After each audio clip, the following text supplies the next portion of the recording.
All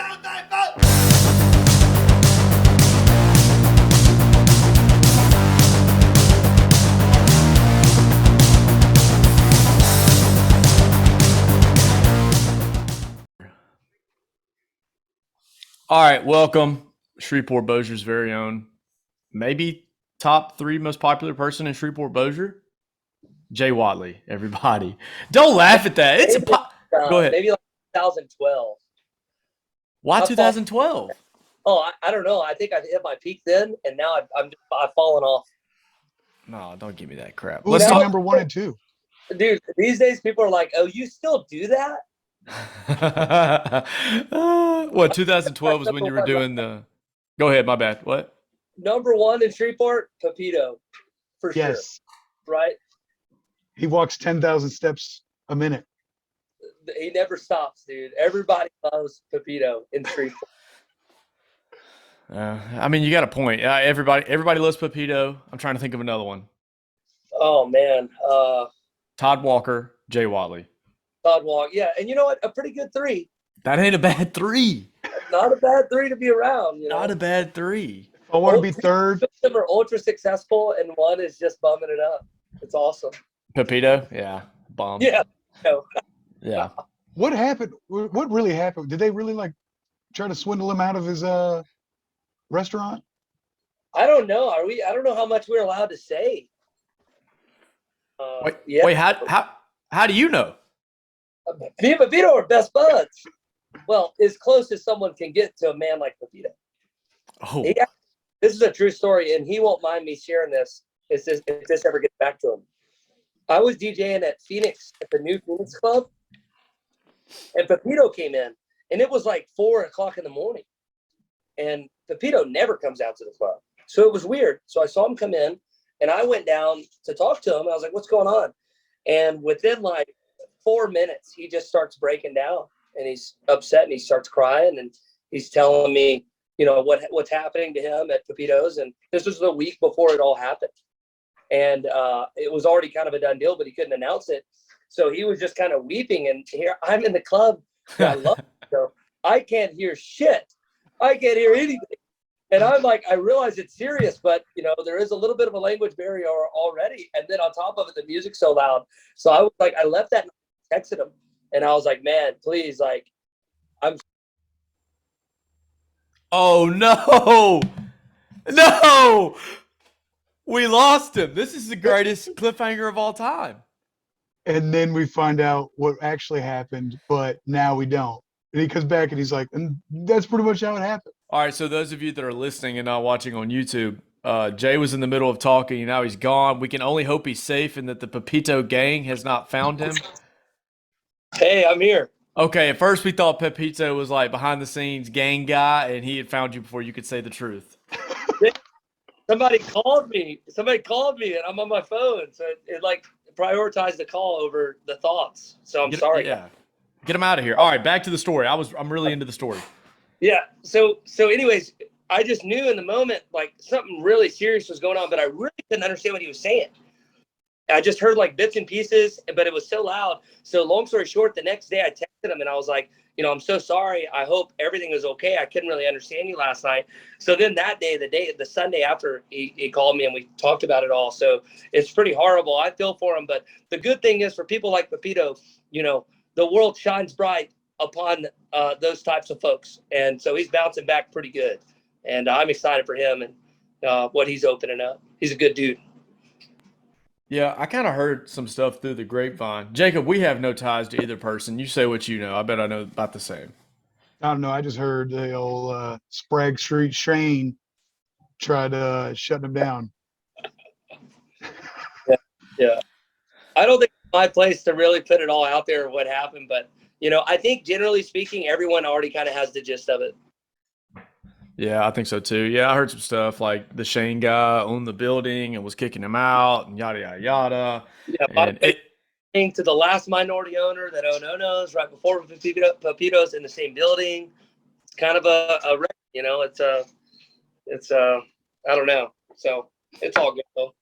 But here's the thing. The people like the 30-something-year-olds, God, it makes me sound old when I say that. We're so old. But that's us. We're like the late 20s, early 30s now, mid Yeah. 30s, whatever. Like we'll just pick up, and with social media now, like, oh, Pepito's across the, he's across the city. We'll go there. Yeah, for sure. Who cares? It's Shreveport. It's not Dallas. Like, Right. you can't move that far. You're everything. What? I said you're 5 minutes away from everything. Yeah, everything. And I live in Stonewall.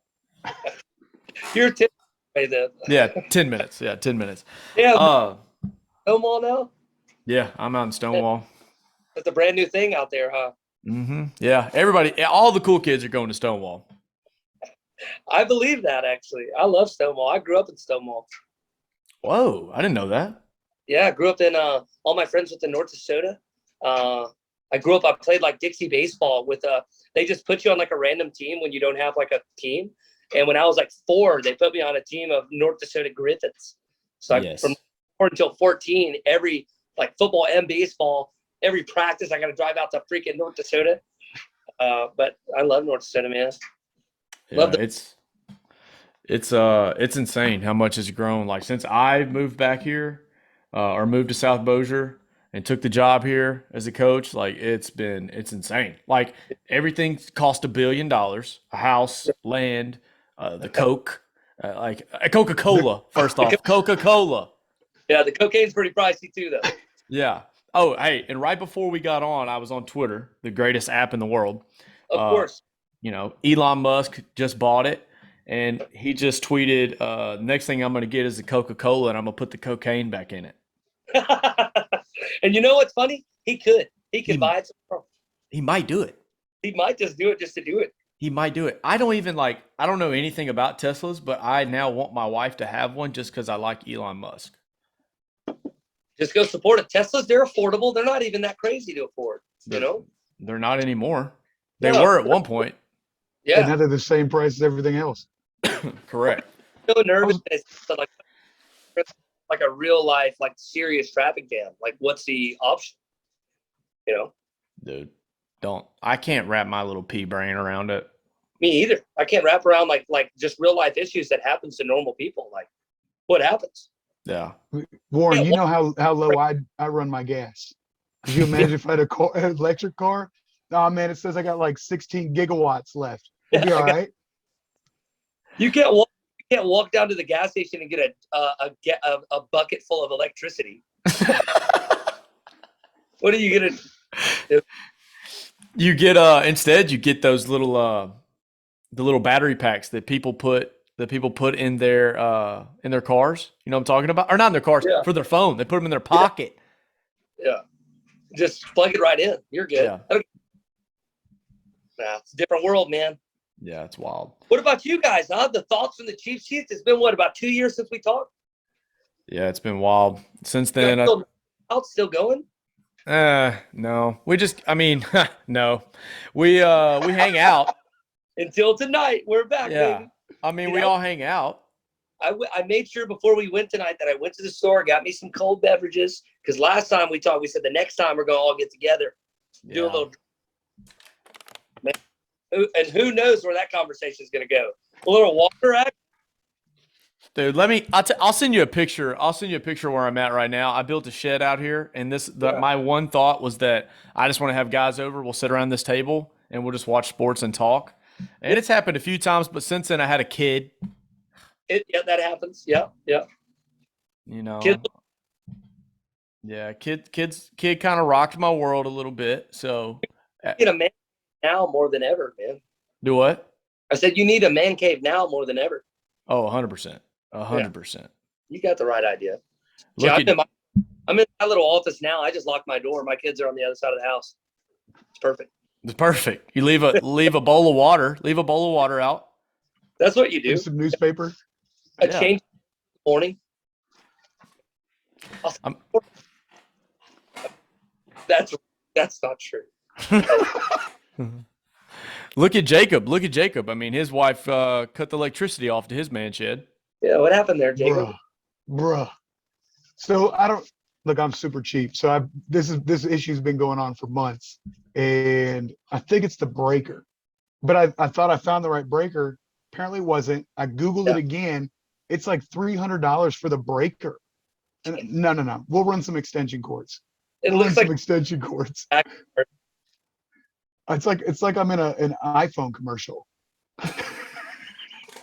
you're in a. Like where's my sunglasses? I'm Steve Jobs in here.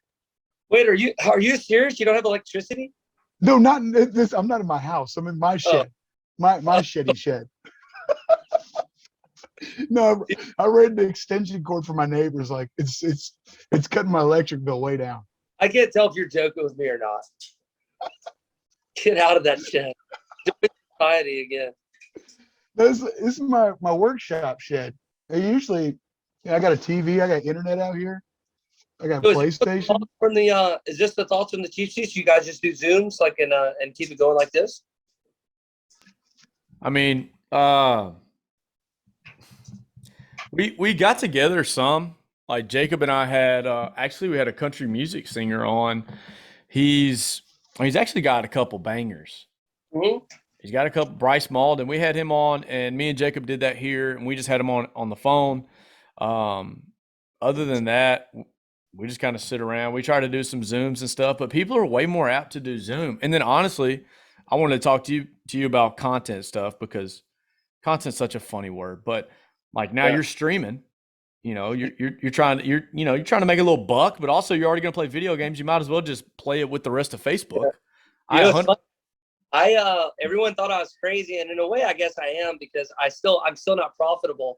But when COVID hit, I was just going crazy in my house, and I wasn't leaving. I was working from home, and I never really played video games, so that's the only thing. Like, I watch one streamer. I've watched him for like 4 years now. And I'm just blown away with his like the performance of it. It's like he's a character, and like the production of it is so incredible. So like I watch it not necessarily for the video games, but for like how impressive it is that he's able to do what he's doing while playing a video game. So long story short, man, when COVID hit, I just went all out. I got this stimmy money, and I spent all of it on like a full blown streaming setup. And I didn't really. It sucked at the time because I didn't really know what to buy. So I ended up spending more money than I should have because I bought just everything. So I just bought every piece of equipment. I bought every connection, like every cord, all the lighting, all the scenes, like the actual stream itself. Like I paid probably $1,000 for just like the way it looks, the elements of it.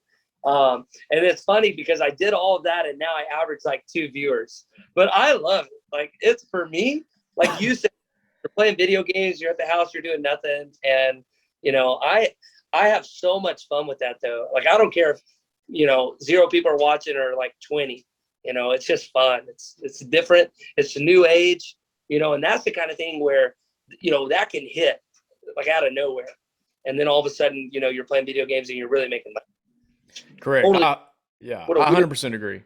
100% agree. We all did the same thing. I mean, me, Jacob, my buddy Steve started it, and we were like, dude, that's so lame. Why would you do that? And then he got like a little bit of a following. Then he got people like he didn't know signing on every day just to watch him. And they weren't watching us or him. Like it would just be like me every day. I'd be playing with him, or Leighton would be playing with him. You'd play with Leighton. Sorry. Do what? I'm sorry for him if you had to play Leighton. Yeah, right. Yeah.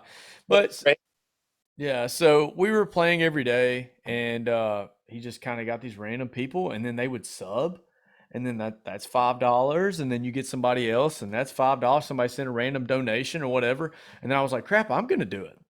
Yeah. But I'm like you. I started kind of low. Like at first, I just got a PlayStation camera. Right. Put that baby on. Then I got a gaming laptop so that I could run OSB or whatever it is, OBS. So did Jacob. I got the overlay. I did all that. And Twitch still owes me money. I have $80 sitting in my account, but they won't let you cash out unless you make $100. Are you serious? So serious. Do you still have to like pay yourself? Really? Yes. Yeah, I would send myself 20 bones. Well, that's the thing. I'm like so cheap that yeah. Best streamer ever. Love you. Unlimited sub. Yeah. I'll always sub. Yeah. Tier 3. F's in the chat. But like, so yeah, I thought about that too. But if I send 20, you really only are going to get like 17 once Twitch takes their cut. So I'm like, I don't want to pay them $3, but in theory, it's like if I give them a little bit, I might make like $80 off of it. I'd rather just wait, but I don't know. It is fun, and I'm like you. That's why I do this. Like podcasting's fun. I just like talking, anyways, and like learning and just BSing with people, whatever, and then talking with people like you that are way more important than me. That's not true at all. Don't ever do that again. I'm Number bowing. 3. That couldn't be further from the truth, dude. And No, but you get it. Like it's fun. Like you don't really do it for anybody else. It's just fun. And then like crap, we had the Kepler Creek Outdoors TikTok. Making stuff on there is fun. We had one video that randomly got over 1 million views. Like I felt like I was like, I think I'm a cool kid. Yeah, I made it. I've made it, and then I made a total of no dollars. So funny that you said that though, and I guess just speaking in content in general, that's what I was kind of getting at too with streaming. That's like that's where the world is at now, where like you don't know, you're one viewer away from your podcast from it really changing. And you're one viral TikTok away from your life literally being changed. I'm not saying that happens often. It happens to a lot of people, but to say that it can't happen, like 10 years ago, that wasn't even an option. Like that idea of becoming like overnight, you're viral, your life has changed. Like now, you know what I'm saying? And the way the world like eats up content now, like people are constantly looking for content. You can get on Facebook and get on those reels, and all of a sudden 3 hours later, you're still scrolling little 15-second videos. So, I would say it's the same with me with streaming. Like no one really watches, but it's like, I do it. It's fun. Yeah. But at the same time, all it takes is one thing to change it. Same with the podcast, same with the radio show, certainly with TikTok, like, as it's like all of a sudden, bam, I 100% agree. It's crazy how the world just eats content now. Used to, you had to bend over backwards to get somebody to click on an article, and now it's like they're just eating it up, whatever you can do. So I still hate clicking on articles. I'd rather you read it for me in picture format on TikTok. I'd rather learn from TikTok. I'd rather learn from 140 characters on Twitter or, something like that than click on your article on BuzzFeed or, on The Athletic or, Sports Illustrated. I don't want to read all that. No, 100%. It's just the business model. A lot of people who are engaging in content don't realize like the reason their articles are written the way they're written, the reason that there's 8 paragraphs to literally tell the story of what could be told in one sentence is every scroll is 5 cents or whatever the Google ad is. But every page will have a Google ad served to a client every like scroll. So if you scroll through one page, there's another Google ad. Time that ad served, that's money in that website's pocket. And imagine it if it's even 2 cents a page view, that's a page view would be a scroll. If you write a big article, you get 2 million clicks on it. That's a shit ton of money. Correct. So it's that's a totally different world, but it's pretty weird, man. A lot of people don't even realize that either. They're like, man, I hate these articles. It's clickbaity, but it's from their business perspective. I understand why they write it that way. They need you to click it. Right. They would stop doing it if you stopped reading it. But the thing is, you're going to click it. Like 100% going to click it. And like, here's my thing. Like, so with that TikTok, it got 1.1 million views and it got like 50,000 likes. So 50,000 different people. And Jay, so the importance of that number. Like 50,000 people saw that video, saw what I was. And so I was doing an ad for a company, Hooked Coolers, and they sent me a huge, what was it, Jacob? Like a 75 quart ice chest. They sent me a 100 quart ice chest or 125, and they sent me a hat, and they sent me these 2 cups. Now, all at different times. They first sent me a cooler. They said, do a YouTube video. It gets 25,000 views on YouTube, okay, because they put it on their site. Now, I didn't ask for any money because I was like, I don't know what I'm worth. Like, I've never done this. I've made videos my whole life, like trying to be funny for my family. But I've never done an ad. So they send us the cooler and like, that's work. You feel like you've earned it because it takes hours to like, you just think about it. That's considered work. Like I edit it, I post it, whatever. It came from my brain. So then they're like, yeah, we'd like for you to do some TikToks. And then they asked me, they're like, we'd like to pay you. I said, again, I just don't know what I'm worth. I would rather see what it does, see if we're effective, and then we'll negotiate after. Right. Right. So they send me another cooler. They send me a hat and 2 cups, and they're like, if you can make a TikTok with this cup.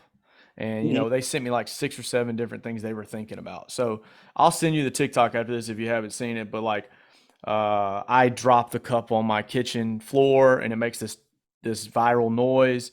And then my buddy Travis, he's dressed up like a woman, and I say something like, "When I wake up my wife at 3 a.m." And he like shoots out of the bed, and he's a grown man with a beard. It's Yeah. funny. Haha, that's my wife.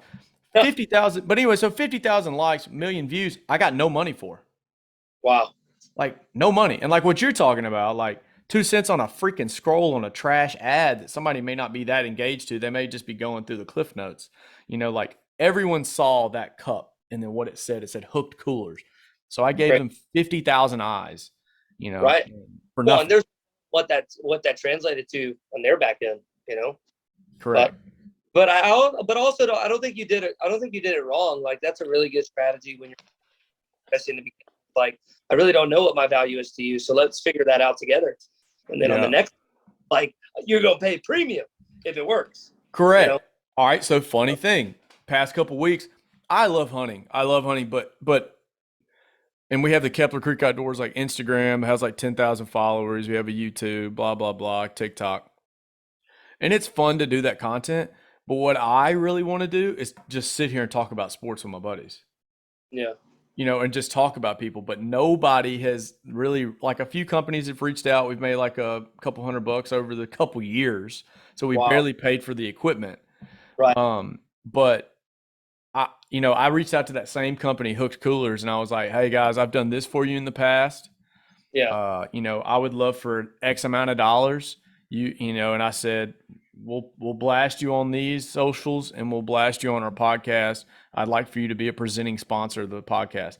They replied back with like a copy and paste message. Oh wow.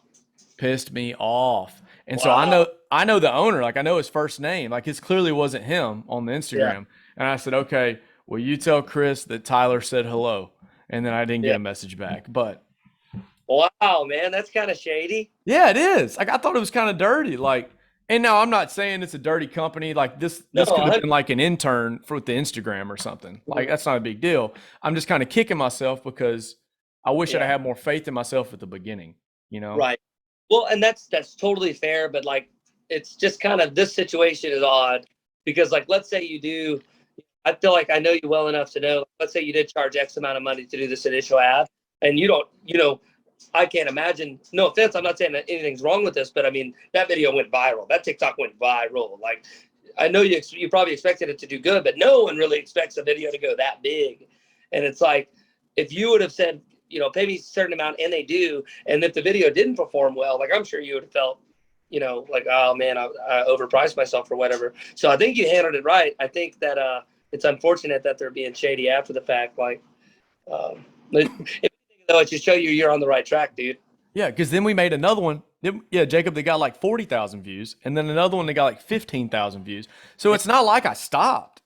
Well, that's a huge number, though. You got to understand too. A lot of people do these ads that get seen by 15 people, and they invest a lot of money into it. So, hey, Jacob, you're still here, huh? I'm here. There you My mic sucks because it's at Warren's house. So I got these old headphones on. My mic sucks. I have T-Mobile.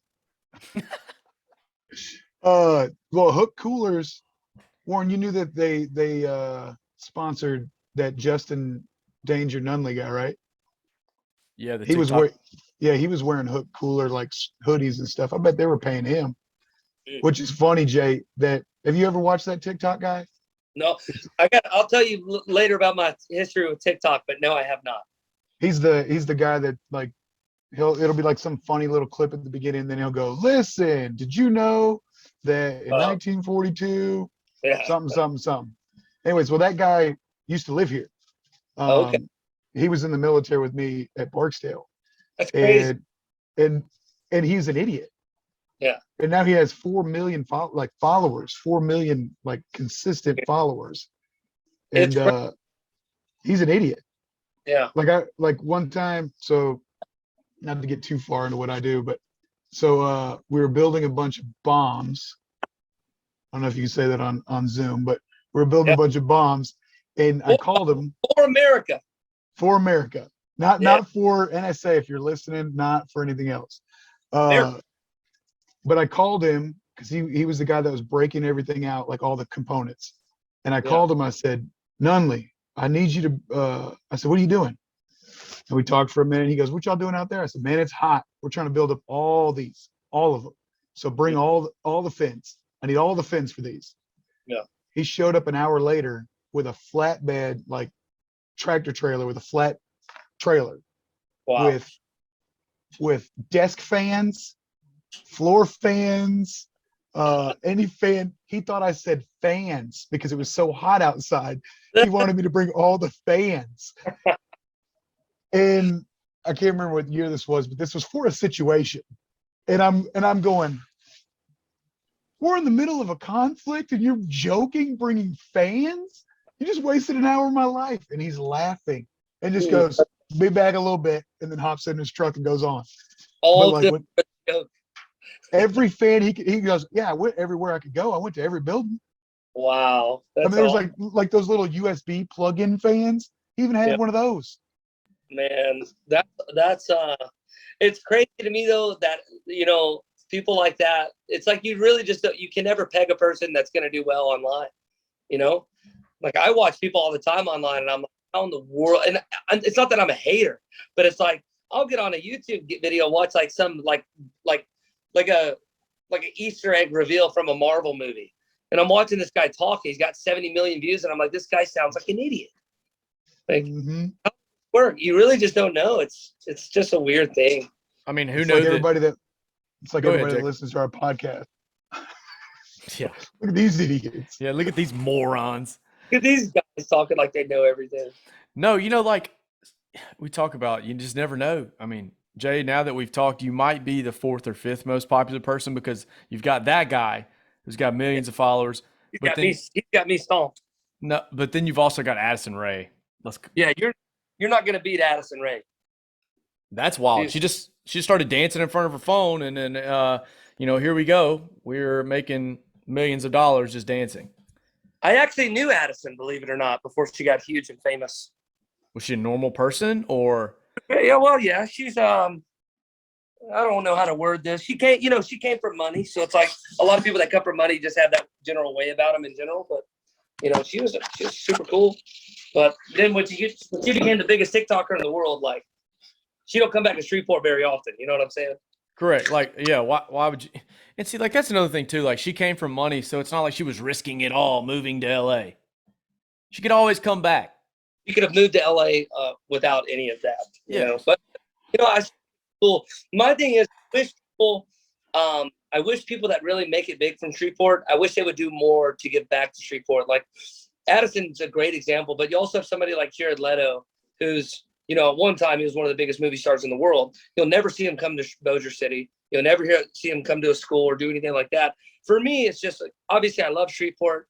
I love Bossier. I love our part of the woods. I just wish every now and then some of these really like mega celebrities will just do like one thing for your hometown, just one thing.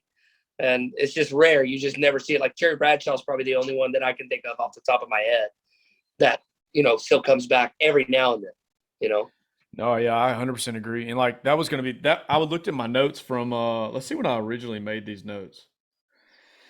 Oh man, it didn't keep the date. I don't know. The first time we interviewed you was two and a half years ago, and that was going to be one of my questions. Was like, what does the city need? And I think that's what it is. It needs you can look in the NFL, MLB, NBA. Like there are Chris Middleton. I'm trying to think. Jacob, help me out. Maurice Claiborne's been an NFL athlete. Like all these people. They White. Yeah, they come back, but they come back to run a camp. Right. The athletes come back, run a camp, they make a little money, and then they roll out. Right. Like that's not what and you're going to say you're trying to mold the youth. Like right. But they're making money in a town where, and no offense to a lot of those guys, like of course there's some that are just huge, mega stars in the NFL.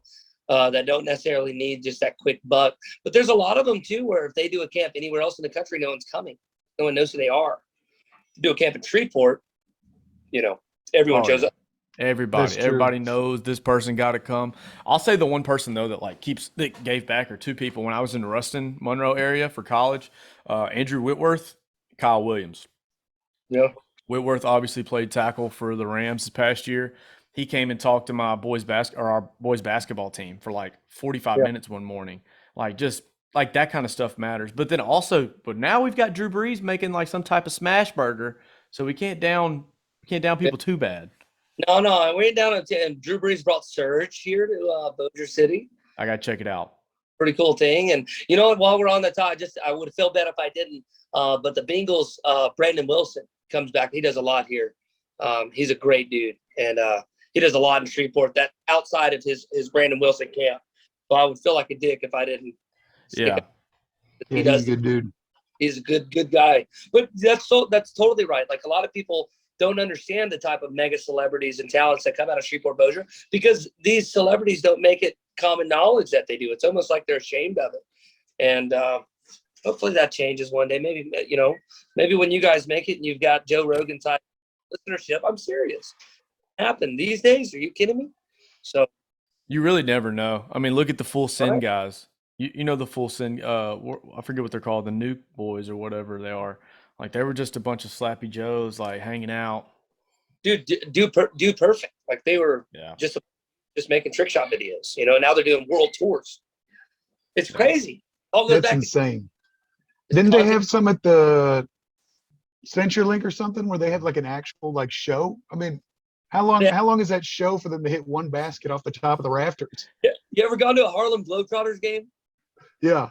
And then they'll like try this crazy like full court shot and they'll try it like 9 times and then just give up.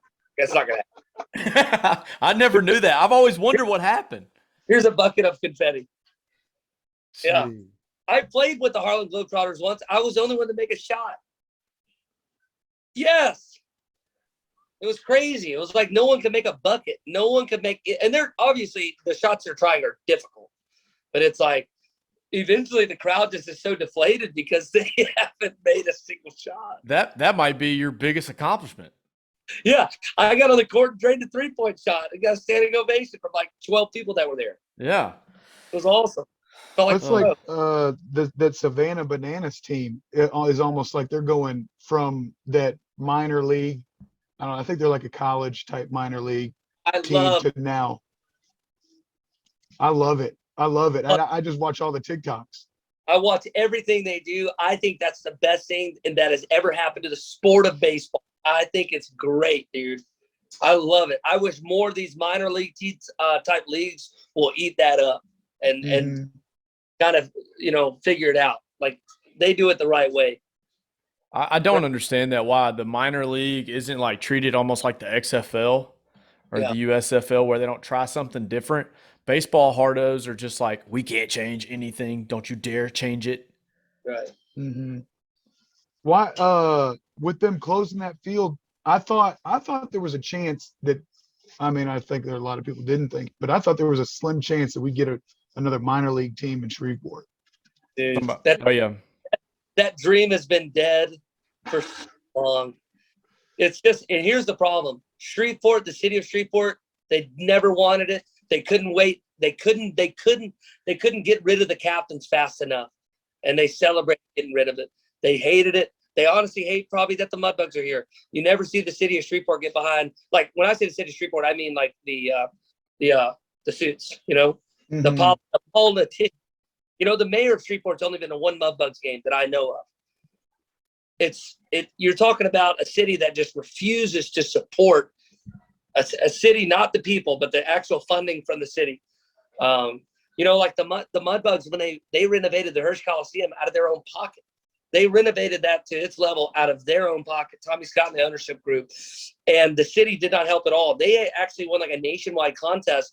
I think they won either $10,000 or $25,000 just for like basic renovations. They had to win a nationwide contest to get basic, help, where the city just refuses to step in. City did the same thing with baseball. And the worst part is baseball is just not supported well in Shreveport. Maybe it's demographic. Maybe it's the fairgrounds and whatever reputation, which, by the way, I've done a report on and proved that the reputation is incorrect.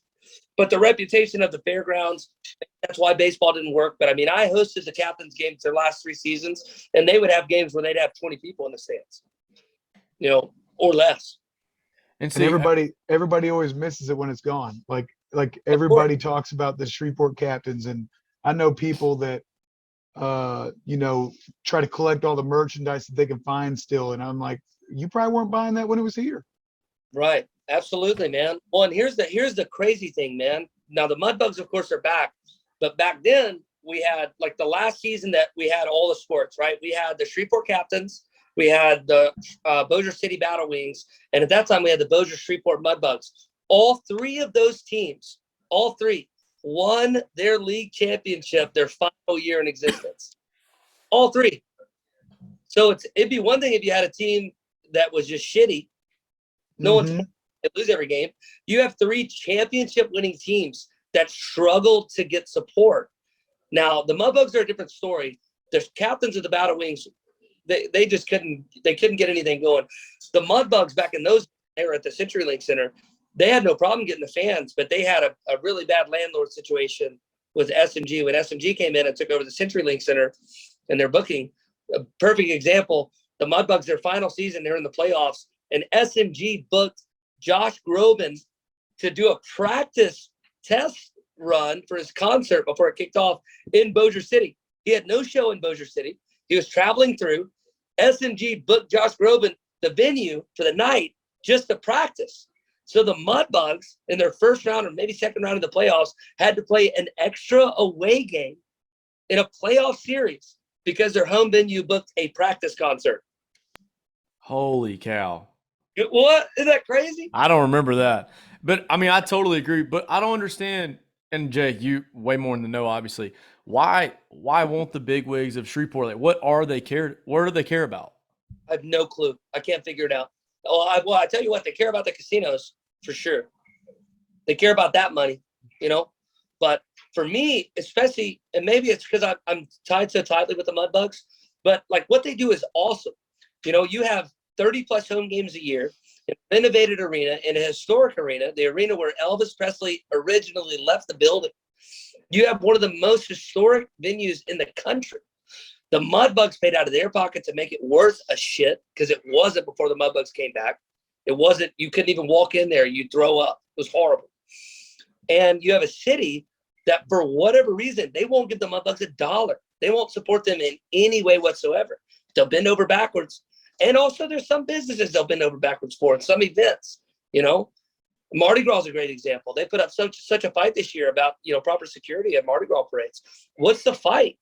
I 100% agree. Hey, I was one of those few people that went to oh, my bad. I'll talk over you. Say it again, Jay. No, I was just saying, I don't know much about politics, just from the outside looking in, like somebody that really loves Shreveport. It sucks to see, the politicians that run Shreveport not get behind a lot of these things. It just doesn't make sense to me. Well, first off, I do want to say I did go to a Shreveport Mavericks game when they were on that incredible streak. The year that they shut the Mavericks down, they were on Sports Center that same year. Talking about how they'd won like 130 games in a row. They did win the championship. Yeah. I went to a game in the Hirsch, and you are correct. It was disgusting. It was tough. It was like buy one, get one free ticket night. Yeah. The Mavericks are another example too, man. That's actually probably the perfect example. The Mavericks are on the most historic minor league basketball run of all time. They're scoring 200 plus points a game. They are literally the Harlem Globetrotters. They do not miss a shot. And they would have, you can correct me if I'm wrong, but I announced for them for 2 seasons. They would have games where there's less than 20 people there. Oh, I'd agree. And like real talent. Like that's the thing. Like in basketball, if you could just make the shot, like that's legitimate talent. And I know 2 of the guys that play right now. One of them went to Louisiana Tech and started for 4 years at Louisiana Tech on an NIT ball club. They won the CUSA. Like they're real deal ball players. Of course. And Mavericks are another example though, man. They just never got support for a minor league, semi-professional sports team to exist in Shreveport and work. The actual governing body of a city has to get behind it. They just have to. And Shreveport just has always refused to get behind our sports team. Like, think about that. And think about you guys, especially you guys, big sports fans, love talking sports, supporting local sports. Think about what this podcast would be like 10 years ago, when every single part of the year you have a legit championship winning sports team from your city, like on a major scale. Shit, the Shreveport Mudbugs are one of the winningest hockey teams of all time. 20 years, and they've only had one season where they didn't make the playoffs.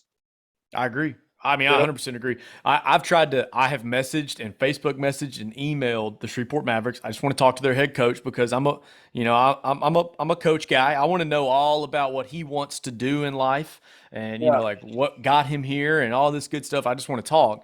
And then, the captains thing sucks. Like, you probably know or have heard of Lee Arthur Smith, the Baseball Hall of Famer. He's from my hometown in Castor, Louisiana. I so badly wanted to have like you and like Leighton. He pitched at Centenary, pitched at Tech, and Lee Arthur Smith, and do like some bootleg YouTube home run derby at the Fairgrounds Park. I thought that'd have been hilarious. I would be in. I would not hit a home run. I wouldn't hit a single home run. I did a home run derby at Evangel a couple years ago. I was the only player that didn't hit a home run. I was the only one. Oof. I tried. But I love stuff like that. We still have time. Now. Fairgrounds is a mess. It's a complete shit show. But I want one of those captain's pictures real bad. Man, back in those days are so much fun too, man. My favorite, I don't know. I don't even know if I can tell the story. My favorite life story of all time happened in a captain's game. Your favorite live story? My favorite life story, I've a couple stories from my life that I like telling, but my all-time favorite one came from a captain's game. Oh, just tell it. If it's not great, if it's not good for radio, we'll cut it, and we'll cut it right here. All right, perfect. So I was announcing for the Shreveport Captains, and the 7th inning stretch comes up, and like I said, we're struggling with fans. We don't really have that many fans a game, but one of the managers or whatever came up and said, we got somebody that wants to, do something for the 7th inning stretch if you think we can squeeze her in. I was like, well, who is it? And they were like, well, she's from around here. She's a Playboy Playmate, if you want to. And I was like, yes, of course. And I ended up dating her for 6 months. Jesus. Isn't that awesome? Good for you, Jay. I literally didn't expect anything other than I knew that story was going to go somewhere like that. This is my life at that point, and then that moment on, all the way down. That was 2012. But after last season was probably 2011 or no, maybe even 2010. I'd have to look.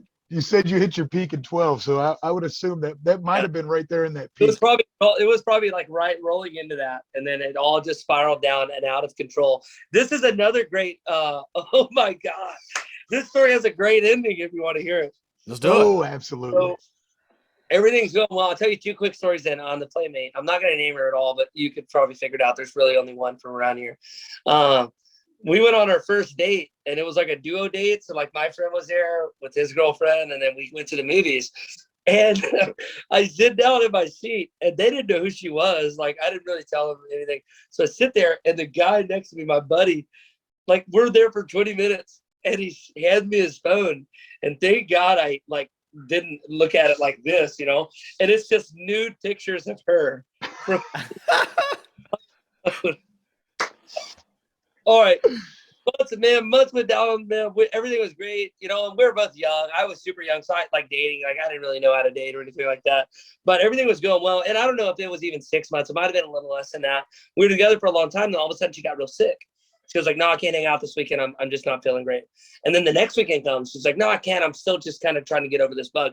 I'm not going to age myself here, but in these days, it wasn't like Instagram update every day. With Facebook, everyone had Facebook, but it wasn't, the social media was so different even, 10, 12 years ago. So long story short, I find out a week after that, 2 weeks after her being sick, a week after, TMZ posted that Deadmau5 has a new girlfriend. And she's a Playboy Playmate.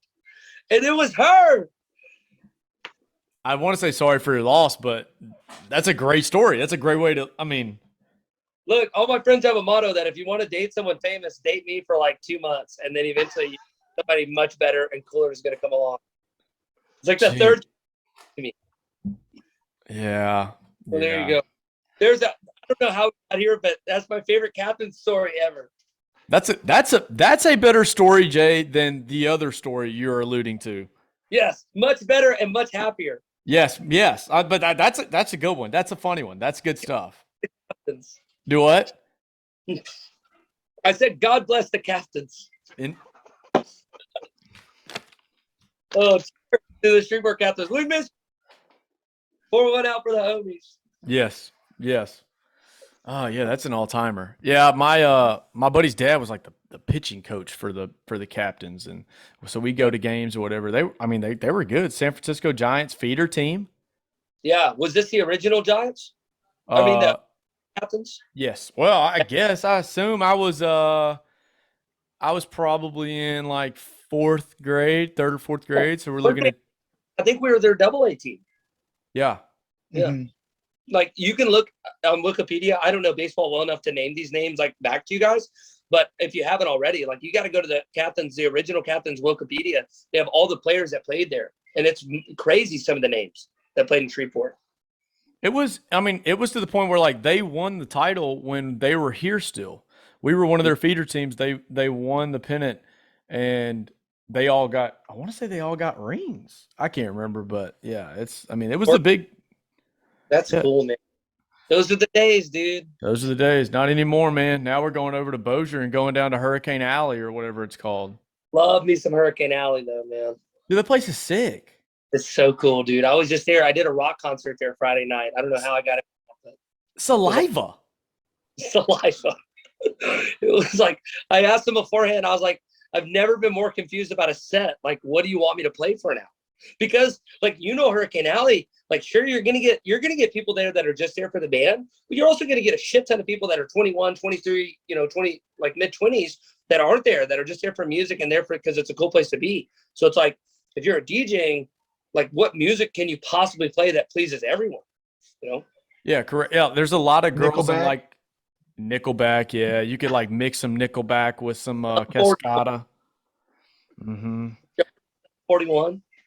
Some 41. Yeah, Yep. what wasn't the lead singer of 30 Seconds to Mars? That's Jared Leto. yeah, right. Duh. Jared Leto's from here. Yeah. Yeah, there you go. See, it all ties in. You guys got to come to the Mudbugs game, though, man. We got one more game, maybe two more. When is it? Hell, technically, I guess maybe 4 more, but Friday night this week. Warren?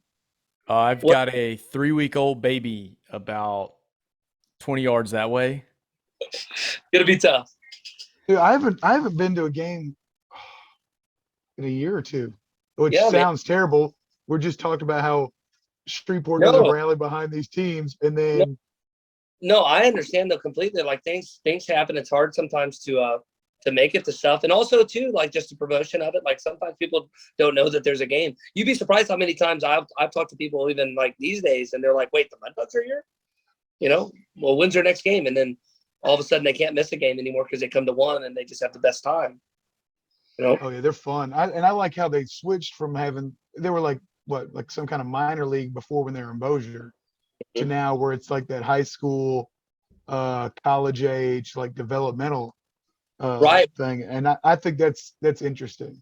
I love that now. At first I was a little because back in the day, and they weren't necessarily minor league, they were semi-professional.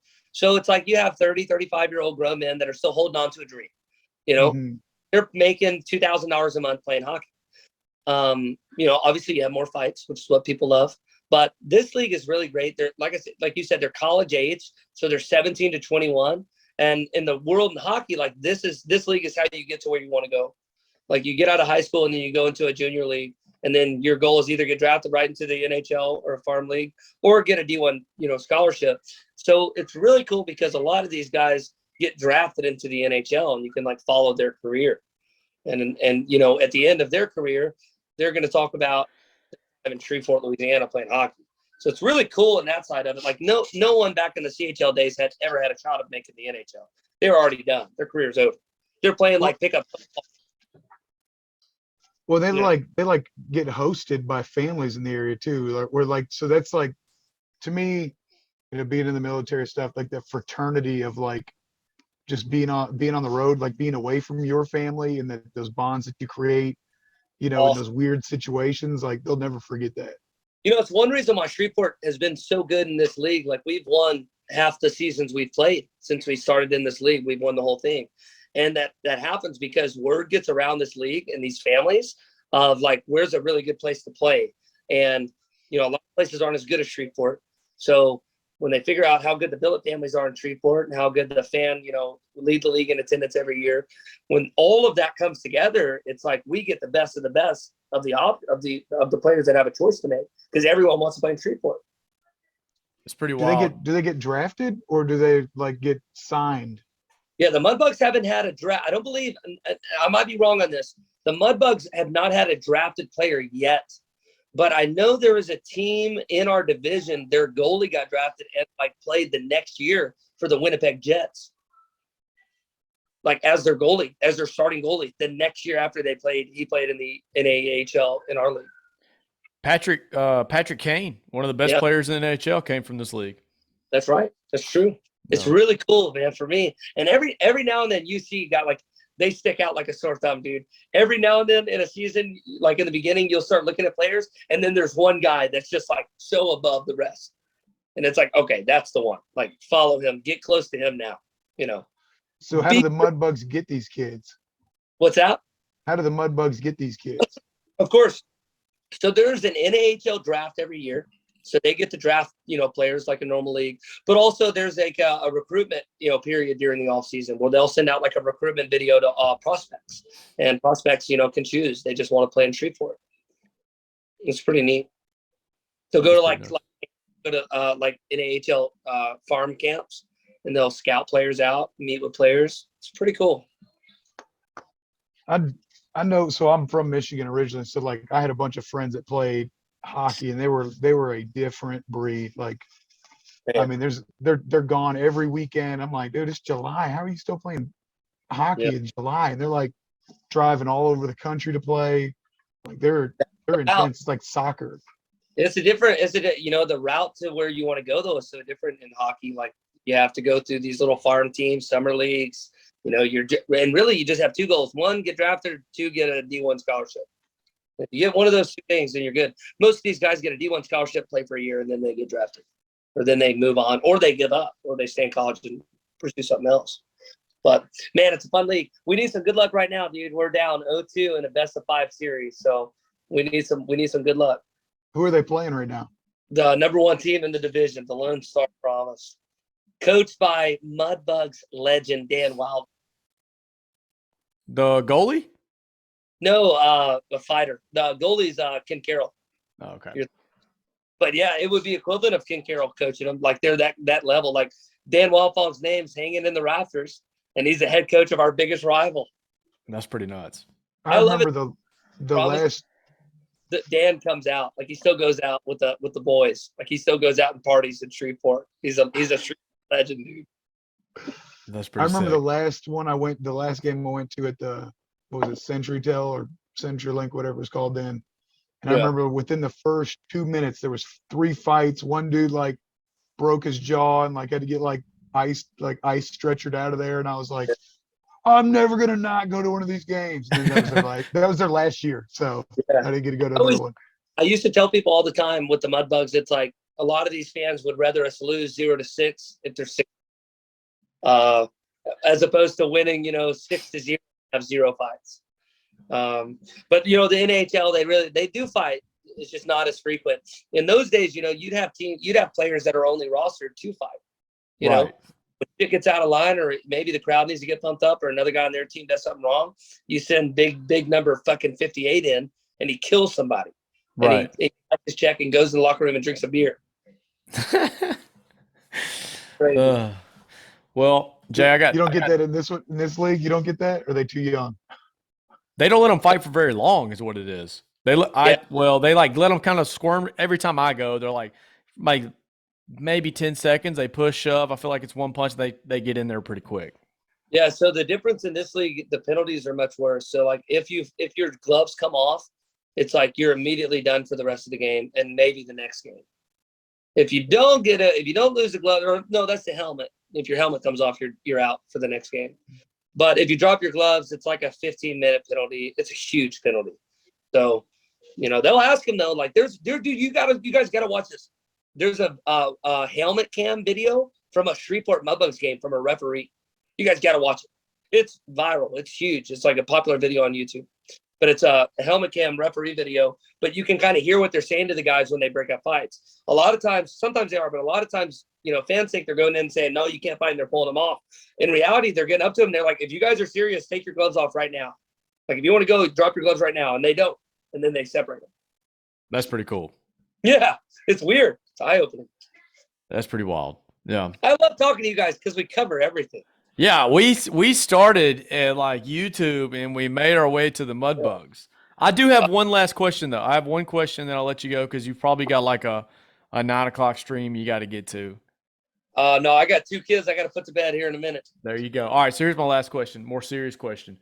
You made, last time we talked, you were still on 94.5. Yeah. Then, we know that you've gone to the big transition to Hargrove Roofing. Know who's on your roof. Jay Whatley, get him there. Or my boy Jordan Legg, or you can get Jay Wiley or my boy Jordan Legg. Love Jordan Legg. Love. Anyways, but then you picked up a gig at 97.1, huh? 97.3, yeah. 97.3, my bad. It's 93.1, 97. For sure. It was kind of one of those things where when I left 94.5, and I don't think even I can legally get into any of that. But it was more or less a mutual separation after nearly 15 years. And then I started with Hargrove right away and really enjoyed it. And like I wasn't really pursuing another radio job. And then 97.3 called. I've always listened to them. They've gone through a lot of station changes through the years.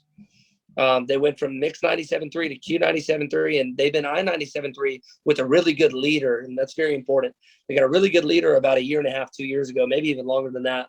But the station, like from afar, they're our competition when I'm with 94.5. So, of course, I'm listening.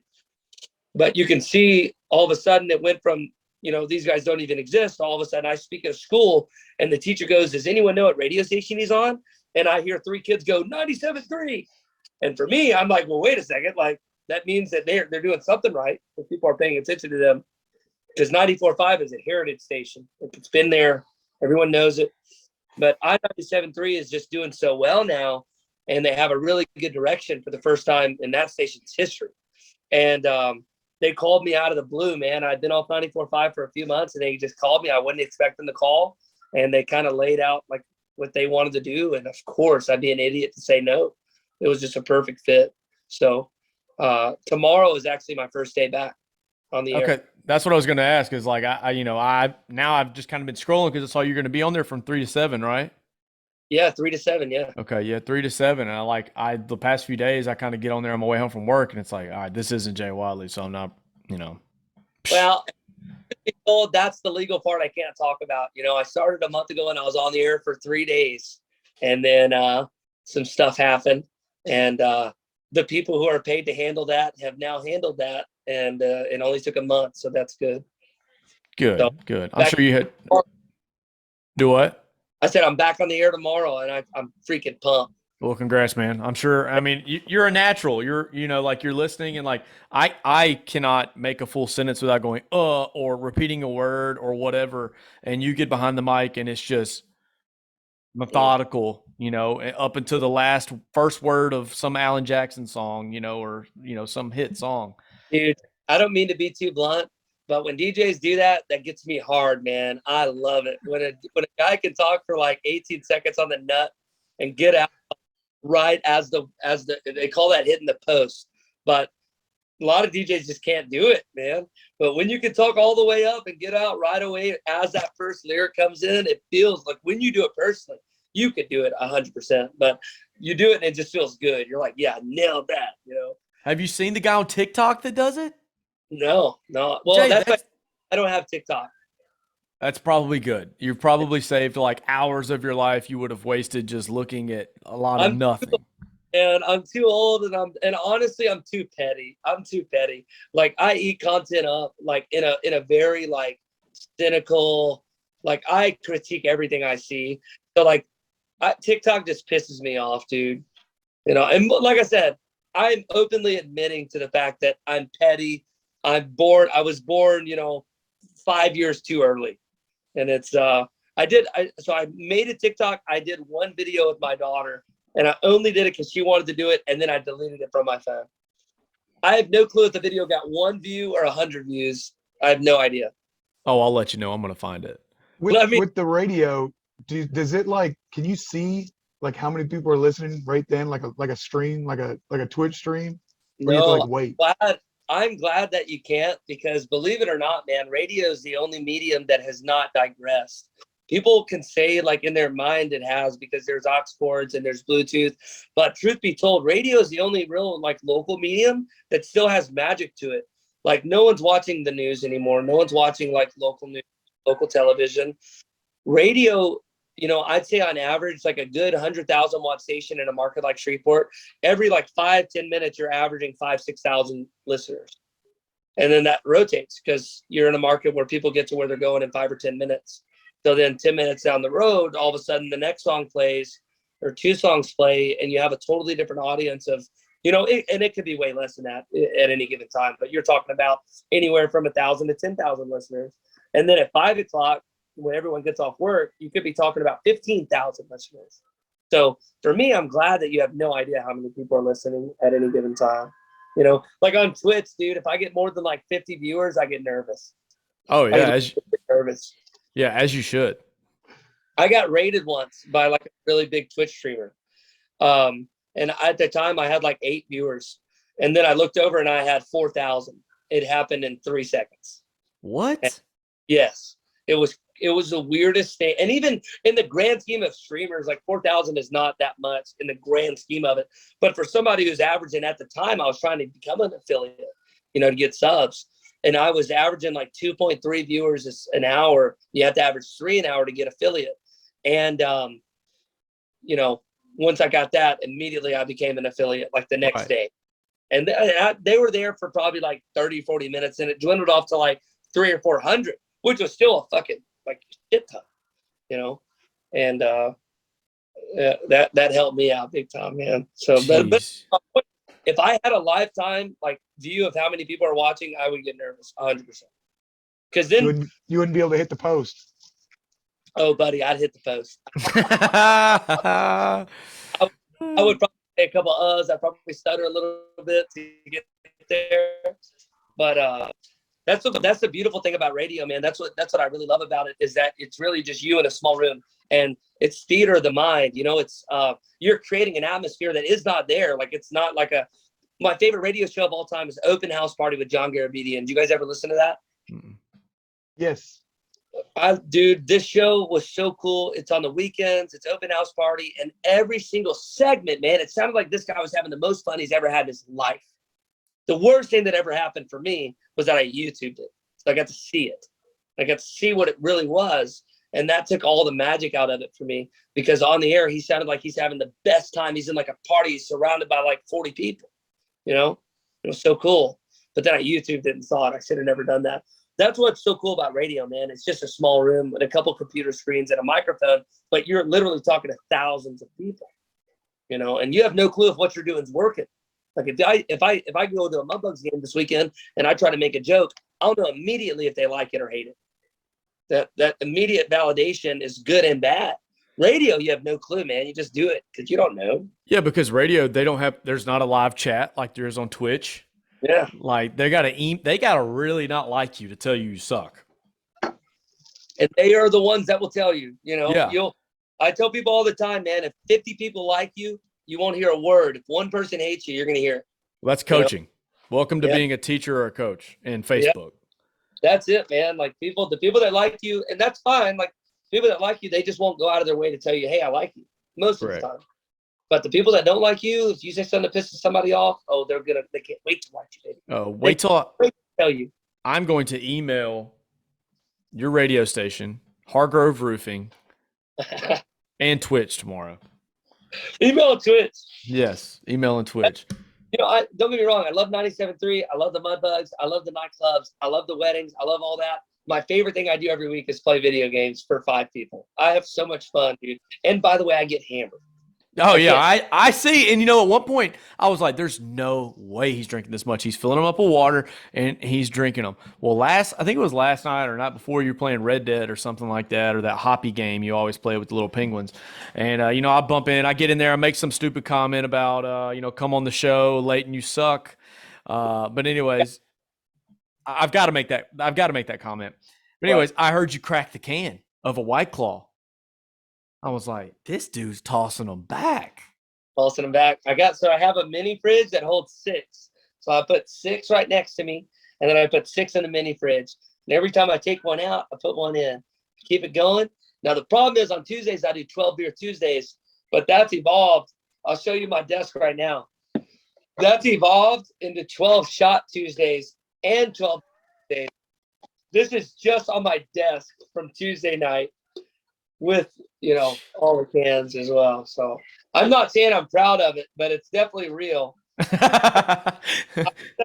I do, and I can't even find my bed. Like, I don't even know where I am, what house I'm in. At least you're doing it at home, and you're not doing it Phoenix. Yeah, Phoenix, I only drink 6 shots. Jeez. Big country now. You got to come to big country. You're an animal. I am, baby. I can't stop. Can't stop, won't stop. You're at Big Country now? Yeah, I started back at Big Country in March. I haven't been there in a minute. Hey, I love 2 a.m., dude. I love Phoenix, though. Don't get me wrong. I still help them and promote them. And I love Tim Huck. I love that club. People needs that club. But your boy Jay's getting old, and 2 a.m. is a lot better than 7 a.m., man. Shutting it down. God. Where do you get the street meat afterwards, though? You can't get no street meat right out front. Oh, I can get some street meat pods. I used to love that. Was like when we used to go downtown. Anytime we left, we were closing it down ourselves. We get some street meat. We're gonna get some chili dogs with onions. I thought that was slang for hooking up with some strange ass woman. No, that's you're the street meat. I got that street meat, but no, I don't eat dogs outside of clubs anymore. That's probably a safe thing. Like, look at Jacob and look at you. You'll live longer because you didn't eat a hot dog on the side of. Dude, I think I'm dying at least 2 days a week. Like, things are going downhill for me. Well, Though it might be the alcohol abuse. I would probably check there first, Jay. If you're doing 12 shots in a day, holy cow. About a 2-hour period, baby. That's insane. Right now. But I got to wake up early to get them kids to school, baby. Yeah, we're going to let you go, man. We appreciate you coming on, dude. Like, I feel like this could be a Joe Rogan podcast where we just sit around and talk about anything. Yeah. Well, that's what I really loved about tonight. And every time we talk, it's like, and that's the way these things should go, though, with anybody you talk to. Like when you have your country artist on, or you have like a sports like figure, a lot of your audience is just going to want to hear something different than country songs. If you have a country artist, like, they want to hear their opinion on this, that, and the other. So I think your format is great, dude. You're killing it. I'll come on every week if you have me. Like, I enjoy it. You just don't let me go 2.5 years without getting back on this thing. Yeah, deal. Don't let us go 2.5 years without doing it again. All right, I won't. Deal. In person. You got to do one in person. I'm down. I'm going to send you a picture of the sick setup I got in here, man. For a middle-class family, this is it, man. We'll bring the 12 shots. I'm going to do more if we're doing that. Attaboy. All right, guys. I got to go tend to a newborn. Great talking to you guys. Talk from the cheap seats, baby. Oh, I love that. That's right. Woo. See you, Jay. See y'all. Appreciate it, Jay. Call me anytime. Will do.